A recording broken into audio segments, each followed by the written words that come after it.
बस्सी का तो I have been a huge fan of his हाँ। स्टैंड अप या वीडियोस में। उनकी खुद ही वो सबसे वाले वो वाले जो फैंस होते हैं ना, जो आगे बढ़ बढ़ के भेजते हैं कि ये देखो कितना फनी है। आई थिंक एक ही दिन में, शायद पहले ही दिन में, इन लोगों ने मुझे, सबने इतना कंफर्टेबल फील कराया है कि I think all those inhibitions सब एक सेकंड में चला गया। And which is something I am very grateful and blessed. एक ऑडिशन हुआ, फिर दोबारा कॉल आया कि सुनो सुनो, फर्स्ट राउंड शॉर्टलिस्टेड, दूसरा ऑडिशन, फिर दूसरा, फिर तीसरा, फिर चौथा। फिर उसके बाद लव सर से एक फाइनल मीटिंग हुई, that he said his dialogue, and I, who is a professional actor so to say, didn't realize कि वो एक्टिंग कर रहे हैं, और मैं जोर जोर से हंस रही हूँ वहां पर, और सब मुझे देख रहे हैं। तो मुझे लगा देख क्यों रहे हैं, तो मुझे पता चला कि वो सीन का लाइन था, and I started laughing. Hi Monica, how are you doing? I am very good, extremely happy, overwhelmed with emotions. What's up with Yeah, you? of course. I'm doing great as well. I'm in office today and chatting with you and मैं समझ सकती हूँ कि इतने सारे emotions क्यों आपको feel हो रहे हैं राइट नाउ बिकॉज हर कोई तू झूठी मैं मक्कार की बातें कर रहा है, लोग फिल्म देखने जा रहे हैं, हाउसफुल भी हो रहे हैं, बहुत सारे लोग वर्ड ऑफ माउथ से ही एक दूसरे को बोल रहे हैं कि जल्दी जा, देख करा देख करा देख करा। बट ये जानना बहुत जरूरी है कि आपके पास किस तरह का रिस्पॉन्स आ रहा है, कितने कॉल्स आ रहे हैं लोगों के। बहुत सारे कॉल्स अभी फैमिली और फ्रेंड्स के आ रहे हैं आउट ऑफ एक्साइटमेंट। या अचानक से my father for the first time in life, thankfully, उन्होंने मुझे पहली बार फोन करके बोला है, बेटा तुम तो अच्छी एक्टिंग कर लेती हो। तो I am very happy, but yes, as of now only friends and family are हाँ। Calling, and a few people here and there, but they are, I don't know them. I'm hoping to hmm. get some other calls. Yeah but okay, this is the first time जब आपके father ने आपको ऐसे बोला। जी। पहली बार, and I have been acting hmm. Since the age of 16। मतलब मैंने पहले थिएटर किया, फिर मुंबई में इतना काम किया। उनको कभी ऐसा तो कभी उन्होंने नहीं बोला कि अच्छी एक्टिंग करती हो, अदरवाइज लाइक हाँ ठीक है, ठीक ही कर हाँ। लेती हो। बट ये बहुत स्पेशल होता है जब घर वाले इस तरह से बोलते हैं, इट्स ऑलवेज वेरी स्पेशल। बहुत special, very special, because they honestly they, again I come from, I am an outsider ना। अगर कोई बाहर से इंडस्ट्री में आता है तो वैसे ही पेरेंट्स का वैलिडेशन लेना उनके लिए सबसे बड़ा टास्क होता है। So I mean, I am happy now. Good. अच्छा, मैंने कहीं पढ़ा था, so you will have to confirm me कि इसके पीछे की कहानी बहुत इंटरेस्टिंग है कि आपको ये रोल कैसे मिला। So how did the entire auditioning process started? यार, एक कास्टिंग डायरेक्टर हैं जो जिन्होंने इस फिल्म की कास्टिंग की है, उनका नाम है विक्की सदाना। हम्म। तो विक्की सर मुझे मिले थे 2019 में। मेरा शो तब रिलीज हुआ था, 2018 एंड में मेरा शो रिलीज हुआ था, अपहरण जिसका नाम हम्म। था। तो अपहरण की सक्सेस के बाद अ lot of people were calling me, और सब लोग मुझसे मिलना चाह रहे थे। तो वो तभी उस टाइम पर विक्की सर का फोन आया था मेरे पास, और मुझे पता, उनकी टीम से फोन आया, उन्होंने बोला विक्की सर मिलना चाहते हैं। मैंने बोला ओके ठीक है, मैं जाती हूँ। तो मैं उनसे मिलने गई। उसके बाद उन्होंने तभी मुझे बोला कि आप मुझे बहुत प्रॉमिसिंग लगे हो, हम्म। मुझे आपके साथ काम करना है। या लेकिन क्या होता है ना, इतने सारे एम्प्टी प्रोमिसेस जब होते हैं तो इंसान को विश्वास तो नहीं होता है। या तो मैंने बोला सर हाँ ठीक है। मैंने कहा मुझे भी आपके साथ काम करना है, लेकिन आप जब मुझे फिल्म दोगे ना, हम तब बात करेंगे। हाँ। देन कि हम दोनों ऑफ कोर्स हम बात करते रहे, और हमने काफी चीजों के लिए ऑडिशन किया, हम्म। लेकिन कुछ वर्कआउट नहीं हो रहा था, कुछ मुझे समझ नहीं आ रहा था, कुछ प्रोडक्शन को समझ नहीं आ रहा था। हम्म। ये होने के बाद आई थिंक 2 साल वेट करने के बाद मुझे लॉकडाउन में उनका फोन आया कि ऐसे ऐसे एक बड़ी फिल्म है, तो हम्म। तुमको ऑडिशन करना है। उस टाइम पर लॉकडाउन चल रहा था, तो मैंने बोला ठीक है, सेल्फ टेस्ट करते हैं। हम्म। एक ऑडिशन हुआ, फिर दोबारा कॉल आया कि सुनो सुनो, फर्स्ट राउंड शॉर्टलिस्टेड, दूसरा ऑडिशन, फिर दूसरा, फिर तीसरा, फिर चौथा। फिर उसके बाद लव सर से एक फाइनल मीटिंग हुई। उसके बाद एक और स्क्रीन टेस्ट हुआ। फाइनली ये सब होने के बाद मुझे विक्की सर का फोन आया that I have been locked for the project. Hmm. और but I mean honestly, I just want to say that people like Vicky sir are also so important for actors like us who are newcomers, क्योंकि या वो लोग मौका देना और भरोसा करना किसी नए इंसान पे, नॉट एवरीवन डज दैट, तो वो उन्होंने किया, तो मैं तो I am very grateful and thankful for just to have him in my life. Yeah but by then you didn't know कि इसमें रणबीर कपूर और श्रद्धा कपूर होने वाले हैं। नो नो नो नो, मुझे बस इतना बताया गया था कि बड़ी फिल्म है, बड़ी फिल्म है, जब तक मुझे लॉक नहीं कर दिया। आई थिंक मुझे लव सर की मीटिंग में पता चला था कि ये लोग हैं, अच्छा। और जब मैं लॉक हो गई थी तब मुझे पता चला था कि मैं बस्सी के ऑपोजिट हूँ। हम्म। उससे पहले तो मुझे कुछ भी नहीं पता था। और बस्सी का तो I have been a huge fan of his हाँ। स्टैंड अप या वीडियोस में। उनकी खुद ही वो वाले जो फैंस होते हैं ना, जो आगे बढ़ बढ़ के भेजते हैं कि ये देखो कितना फनी है, कितना हाँ। फनी है। मैं वो वाली लड़की थी, तो मैंने ही आगे बढ़ बढ़ के बस्सी को शेयर किया हुआ था। तो मुझे याद है, मैं रणबीर श्रद्धा सुन के तो इतना एक्साइटेड नहीं हुई थी। जब मुझे बोला कि, मैंने बोला कि कौन है ऑपोजिट, तो विकी सर ने बोला कि ये अनुभव सिंह बस्सी करके। मैंने बोला बस। तो he हाँ। was like, इतना तो तुम रणवीर श्रद्धा पे भी नहीं उछली हो, तुम्हें क्या हो गया। हाँ। बट या काफी, इट वाज वेरी नाइस यार। तभी मुझे लॉक करने के बाद पता चला, and it was a very magical moment, because all three of them, मैं तीनों की फैन रही हूँ अपनी जिंदगी में। हम्म। तो डिम्पल मैम की भी फैन रही हूँ, तो या शायद इस फिल्म में जितने लोग हैं, मैं सबकी सबका काम मुझे बहुत बहुत पसंद था। बट ओवरऑल अगर मैं शूट एक्सपीरियंस की बात करूं तो was it like crazy to be on the sets of Luv Ranjan film, plus वहां पर जैसे कि आपने खुद ही बताया कि वहां पर हर कोई ऐसा था जिसके आप फैन रहे हो, तो किस तरह का हम्म। माहौल था सेट पर? कुछ ऐसा मोमेंट है, कुछ ऐसा इंसिडेंट है that you would like to share today? The experience में ये तो क्रेजी तो मुझे पता नहीं, लेकिन जब आप इतने सारे लोगों के फैन होते हो ना, तो एज अ न्यू कमर आप काफी इंटिमिडेटेड होते हो, क्योंकि आपने जिन जिन लोगों का काम देखा है, आप जिन जिन से इंस्पायर होते हो, वो सभी अब आपके सामने है, हाँ। और आपके सामने एक्टिंग कर रहे हैं या लव सर डायरेक्ट कर रहे हैं, और मैं बस सबको देख रही हूँ कि ये कैसे काम करते हैं, ये क्या करते हैं, ये क्यों आज वो हैं जो ये बन चुके हैं। हम्म। तो वो मेरे लिए तो बहुत ही बड़ा लर्निंग एक्सपीरियंस था।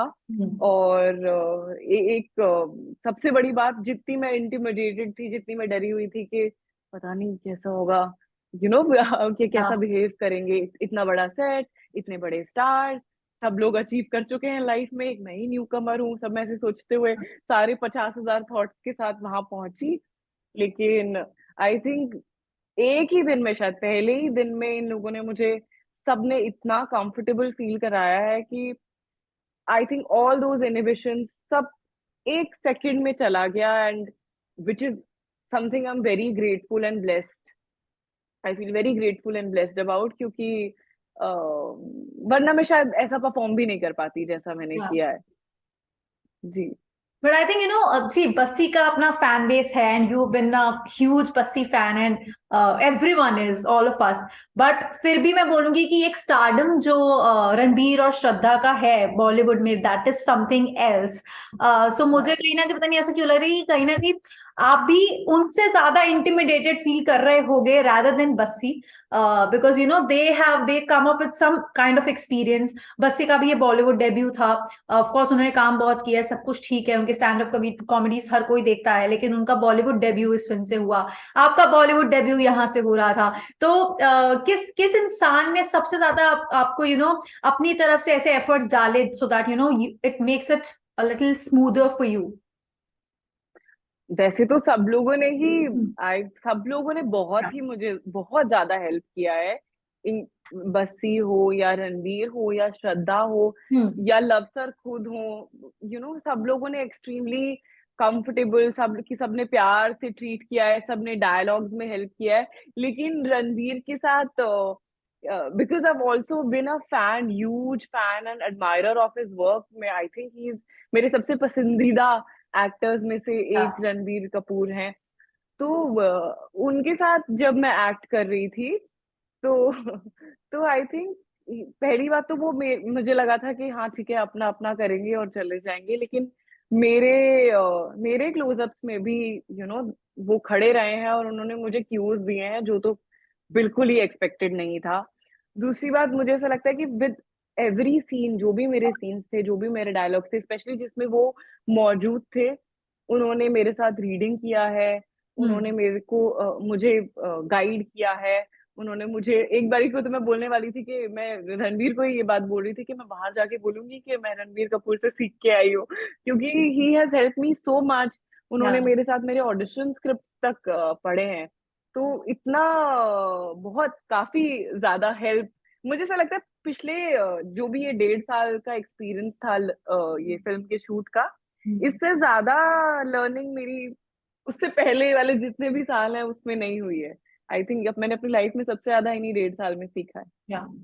Wow, that's good to know. And that's very admirable about Ranbir also because एक टाइम के बाद जब आप इतने बड़े स्टार बन जाते हैं, then of course no one would expect you to give cues or like to stand there in others close up. So that's a very good Yeah. thing if he did that and he made you feel so comfortable with your lines as well. That's a good thing. But But I Bassi के feel, साथ but कैसा I, था? माहौल कैसा था उनके साथ? sorry, हंसी आती थी जब बस्सी के साथ सीन्स कर रहे थे? बस्ती के साथ तो बहुत हंसी आती थी यार। बस्ती के साथ तो ये थैंक गॉड बस्ती था, वरना हाँ. 1.5 साल, मतलब मैं थोड़ा सा बहुत लंबा शूटिंग पीरियड था। हम्म. मुझे ऐसा लगता है क्योंकि मेरे साथ तो हमेशा ही बस्ती था, तो पूरा 1.5 साल बहुत ही आराम से हंसते खेलते या. जोक्स मारते हुए निकल गया। तो I think, and he is now one of my closest friends, तो मुझे ऐसा लगता है कि वो तो I think he made it only easy. अगर मेरा बस्सी की जगह कोई और होता तो डेब्यू थोड़ा सा मुश्किल हो जाता, हम्म. कि थोड़ी सी हार्डशिप्स आने के चांसेस थे। लेकिन थैंक्स टू बस्सी तो चीजें काफी आसान और सिंपल और प्यारी और आराम से हो गई। उसने बुली भी बहुत किया है मुझे, हाँ. लेकिन लेकिन मजाक भी बहुत उड़ाया है। लेकिन हैविंग सेड दैट, उसने जितना मुझे मोटिवेट और हेल्प किया है, आई डोंट थिंक कभी किसी ने भी लाइफ में किया है। बट सीन में कभी ऐसे हुआ नहीं कि कभी शॉर्ट चल रहा है? और क्योंकि कई कॉमिक जितने भी कॉमेडियंस होते हैं ना, व्हेन दे स्पीक ना, और स्पेशली जब आप उनके फैन रहे हो, सो व्हेन दे स्पीक, चाहे वो कुछ भी बोले आपको हंसी आती है। क्या सीन के टाइम कभी ऐसा हुआ है कि शॉर्ट चल रहा है और बस्सी कोई लाइन ले रहे हैं एंड आपको हंसी आ रही है ना, बड़ी मुश्किल से कंट्रोल कर रहे हाँ, हो? वो बड़ी मुश्किल से कंट्रोल करी, मैं कंट्रोल किया ही नहीं। एक शॉट में आई थिंक बस्सी का कोई डायलॉग था और उन्होंने बोला, और मुझे लगा, मतलब उनका टाइमिंग कितना परफेक्ट है ना, उनका कॉमेडी या. का जो टाइमिंग है वो इतना ऑन पॉइंट है, that he said his dialogue and I, who is a professional actor so to say, didn't realise कि वो एक्टिंग कर रहे हैं, और मैं जोर जोर से हंस रही हूँ वहां पर, और सब मुझे देख रहे हैं। तो मुझे लगा देख क्यों रहे हैं? तो मुझे पता चला कि वो सीन का लाइन था, and I started laughing. So it was that, control तो मुझसे हो ही नहीं पाता था, बस ही जब भी मारो मुझे हंसी ही आती रहती थी। Okay, understandable also. तो तू झूठी जी, मैं मक्कार तो फिल्म तो कर ली और हर कोई इसकी बात भी कर रहा है, लेकिन अपनी लाइफ का सबसे बड़ा झूठ कौन सा रहा है, जब बोला है झूठ या कुछ ऐसा कर दिया है जिसके बाद पकड़े गए हो? मेरी लाइफ का सबसे बड़ा झूठ तो जब मैं थिएटर करने जा रही थी, तो तो मतलब मैंने अपने घर पे जाके बोला कि मुझे ये ज्वाइन करना है, ऐसे हम्म. ऐसे। पापा ने साफ मना कर दिया कि कुछ नहीं होने वाला तुम्हारा, तो नहीं होगा, पॉकेट मनी बंद। तो मैं अपने गुरु के पास गई, मतलब उस टाइम पर मैं उनसे मिली, हम्म. और उनका नाम अरविंद गौड़ है। मैं उनके पास पहुंची, मैंने कहा ऐसा ऐसा, I was 17 year old. I went to him and I was like, sir, पापा ने पॉकेट मनी बंद कर दिया है, लेकिन मुझे एक्टिंग तो सीखना है, तो फीस तो मेरे पास नहीं है, आप मुझे फिर भी सिखा दोगे? और उन्होंने बोला कि हाँ आ जाओ, शुरू हो जाओ, and he just let me in the first class of my acting workshop. And घर पे मैं बोल के जाती थी कि मैं जा रही हूँ, कॉलेज जा रही हूँ, यहाँ जा रही हूँ, वहां जा रही हूँ। कॉलेज के एग्जाम्स मैंने कैसे दिए हैं मुझे पता है, क्योंकि मैं रोज कॉलेज बोल के जाती थी, लेकिन पूरा टाइम थिएटर ही करती रहती थी। वाव. बॉम्बे आने के लिए मैंने जॉब किया है 1 साल, और अपने घर पे नहीं बताया कि मैं कर रही हूँ, पैसे बचा रही हूँ। टिकट्स बुक होने के बाद मैंने बताया घर पे कि मैं तो जा रही हूँ। मेरा तो हो गया। तो like that, that was I think my biggest lie, जो मैंने अपने मम्मी पापा से ही बोला है। बट कभी पकड़े नहीं गए? नहीं नहीं, पकड़ी गई थी मैं I was performing a play in, मैं भूल गई हूँ कौन सा मैं जगह का नाम भूल गई हूँ। मैं एक प्ले परफॉर्म कर रही थी, और जब नुक्कड़ नाटक होते हैं तो जो police, my father is in Delhi police, तो हम्म। पुलिस होती है वहां पर। माय हाँ। फादर वाज मेकिंग श्योर कि कुछ, he was heading the whole team वहां पर, कि अगर कुछ प्रॉब्लम होता है तो क्राउड मैनेजमेंट और ये सब। वहां मैं सेंटर में खड़े होके बड़े बड़े स्पीचेस दे रही हूँ और लोग तालियां बजा रहे हैं, और मैंने ऐसे देखा, या। वहां मेरे पापा खड़े हुए हैं और मुझे देख रहे हैं कि ये क्या कर रही है। तो मैं पकड़ी गई थी बहुत बुरे तरीके से, but thankfully my parents are, they very supportive यार। वो अपने ऐसे, उन्होंने डांटा नहीं, उन्होंने मुझसे पूछा कि तुम ये करना चाहती हो तो छुपा के क्यों कर रही हो, और हाँ। ये सब। और मैंने बोला अब तो बहुत सालों में कर रही हूँ, अभी पकड़ी गई हूँ, लेकिन then of course they were very supportive and nice. And today they are very proud of you that you are doing this. I told you today is the first time, मतलब कल रात को उन्होंने फिल्म देखी है, और आज कल ही पहली बार मुझे वैलिडेशन मिला है घर से, दैट ठीक है, अच्छा अच्छा करती हो तुम। इतना अभी वेरी प्राउड तो नहीं आया है, मैं वेट कर रही हूँ, वेरी प्राउड भी जल्दी आ जाएगा। आ जाएगा, आ जाएगा। अब जब ये आ गया तो वेरी प्राउड भी आ ही जाएगा जल्दी। हाँ, हाँ जी। ओ मतलब बॉलीवुड में डेब्यू तो कर लिया है, और ओटीटी में काम आप पहले से ही कर रही है। अब आगे क्या प्लान है कि जी, बॉलीवुड में ही आगे कुछ भी प्रोजेक्ट्स को लेकर एक्सप्लोर करना चाहते हो, फिल्म्स में ही ट्राई करना चाहते हो, और you are very open to keep doing the web series and all that as well? Plan तो मैं कभी कुछ करती नहीं हूँ। प्लान तो मैंने ना बॉम्बे आना किया ढंग से, आई मीन बॉम्बे भी ऐसे आ गई, किसी ने बोला बॉम्बे आ जाओ तो बॉम्बे चली गई, हम्म। किसी ने बोला एक्टिंग कर लो तो एक्टिंग कर ली, हम्म। किसी ने बोला मूवी में कास्ट हो जाओ, ऑडिशन दे दो तो वो दे दिया। और हम्म। मुझे ऐसा लगता है कि प्लान्स मैंने जितने भी करे हैं ना, सब एकदम फ्लॉप हुए हैं। तो मैं हाँ। प्लान नहीं करती हूँ, I am just very open and waiting for good opportunities to come my way. I'm really hoping and praying that, I get to work with good writers, या। good directors, and I get to work on good scripts and good content. I want to play, a lot of characters. तो मैं तो open हूँ हर जगह, हर format के लिए, और हर तरीके के काम के लिए। That's a great thing, that's a great attitude to have also. लेकिन जाते जाते हमें एक और चीज बता दो कि किस एक्टर या डायरेक्टर के साथ काम करने का मैनिफेस्टेशन जारी है? अभी तो मिस्टर संजय लीला भंसाली के साथ काम करना का मैनिफेस्टेशन जारी है, टचवुड। मैं हाँ। बैठ के दिन रात पूजा कर रही हूँ कि अरे अरे प्लीज प्लीज देख ले, प्लीज मुझे आप वो भी स्पॉट हो कर ले सके तो। और बस बुला ले। और क्या, बिल्कुल। बट ऐसा अभी करंटली ये है, but I am a huge admirer of a lot of directors. Yeah. I love Imtiaz work, I love Anurag Kashyap, Anurag Basu, and Karan Johar, the list goes on, and या। even the new directors, इतने कमाल कमाल के shows और web series और फिल्में आ रही हैं कि मुझे ऐसा लगता है कि जो भी टैलेंटेड और अच्छे डायरेक्टर्स हैं, मुझे तो सभी के साथ काम करना है। करना भी चाहिए। And with that we wish you all the very best, कि ऐसी कमाल कमाल थैंक के यू। प्रोजेक्ट्स आपको मिलते रहे। And Sanjay Leela Bhansali hopefully interview देख ले, so that you in something और द हाँ, अदर। Sweet fingers crossed. या, Yeah, but all the very best for that, and congratulations once again, Monica, for तू झूठी मैं मक्कार, because अभी चाहे एक ही दिन हुआ है, और जल्दी मुझे लगता है कि अच्छे अच्छे रिकॉर्ड्स भी तोड़ने वाली है फिल्म, क्योंकि लोगों को पसंद आ रही है, so that's a great thing. जी जी, थैंक यू बाबा, thank Thank you you for so your time. Much.